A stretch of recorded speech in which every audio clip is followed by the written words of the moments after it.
Welcome back to our latest Fireside Chat. I hope and pray that you're doing well as we are getting closer and closer and closer to Christmas. And so, at least the day that we put this together, we are T minus 9 days until Christmas Day. So, hopefully, everything is coming together for whatever you're planning on doing this year. And, this week we're going to focus on, again, similar to what we've been doing the last few weeks.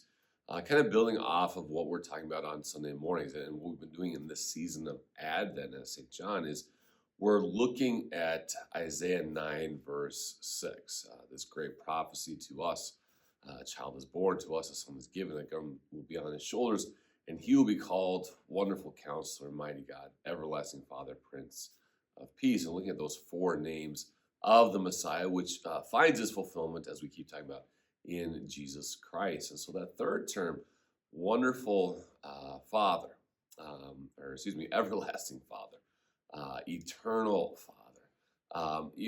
At first glance you say, well, how does this, refer to Jesus? And again, we might think it's kind of talking about, God the Father in that sense of this everlasting, eternal Father. But really what Isaiah is talking about is Father in the sense of one who has that father figure, if you will, in the sense of, and back in Isaiah's time, you talk about kings and rulers as those who are, fathers of the nation. We even talk about, in our country, the founding fathers. And so we talk about those who have this fatherly rule, father figure, someone who's there to watch over us, to care for us, to guide us, protect us, love us, all of these things. And again, we have earthly examples of these father figures. So it might take, the form of a civil ruler. It could be like a teacher or a boss.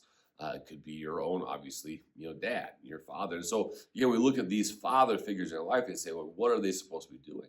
Again, like I said, they're supposed to be caring for us, loving us, protecting us, guiding us, being those that, again, make sure that we're doing okay.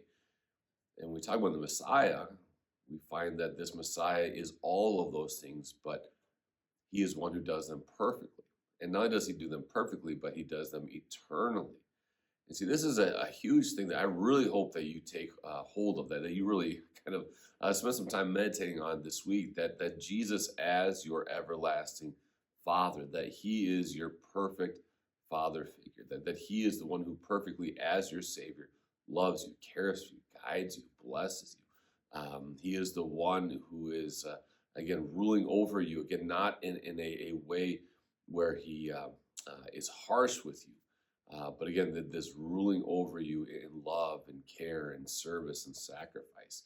And again, when we think about the Messiah, Jesus the Christ, the baby born in Bethlehem, we think about him filling this role perfectly, it kind of has this other effect on us, where again, then we look at the other father figures we have, again, whether it's our own parents or our boss, civic rulers, all these things. We say, well, I know how you are supposed to act. You're supposed to act like Christ. And of course, we know they'll never be able to fulfill that perfectly, but we can have those expectations for these other father figures that we have. We can have those expectations for ourselves as we serve as father figures for the people under us. And again, it always comes back to Christ, the Messiah, the Savior, the baby born in Bethlehem, who is, again, that everlasting, that eternal Father, the eternal protector, the eternal king and ruler and guide in our lives. And so again, we're only, like I said, a few days away from Christmas. And so when you celebrate Christmas, whatever that looks like for you, if it's opening presents on Christmas Eve or on Christmas Day, if there's other certain traditions that you celebrate, I pray that you would spend a moment as you think about the reason why we celebrate Christmas in the first place, that you take a moment to think about this baby born as Bethlehem, who came to live, who came to die, who came to rise, who came to be our perfect father figure, our perfect protector, guider, one who blesses, and all these things, and so much more. So again, God bless you this week. Spend some time thinking about, again, just how amazing it is that you have that perfect father figure in your Savior, Jesus Christ, that perfect ruler and guider and protector. So again, God bless you this week. Next week, we'll wrap up our look at Advent, but also focus on Christmas because, again, like I said, it's right around the corner. So God bless you this week. Blessings on the rest of your Advent season. And if you don't tune in next week, have a very Merry Christmas here soon.